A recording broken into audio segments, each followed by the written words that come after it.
Basically, we are right now just in front of that big building. I'm not sure what it's that, but basically I know that's the significance of Kuching, Sarawak. Right now we're in Sarawak.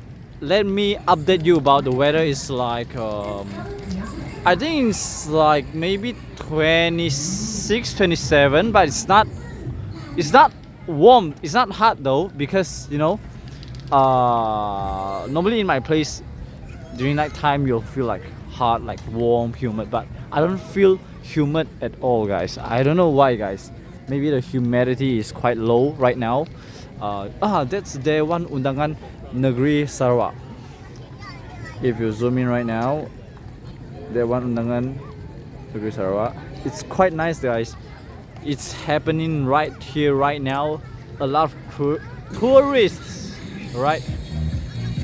Alright, people over there playing the music. You can see the mascots over there. That's pretty awesome, pretty cool. Yeah, it's not hot, guys. Perfect for me, the weather right now. Hey.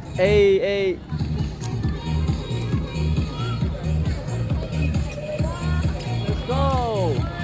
Woo.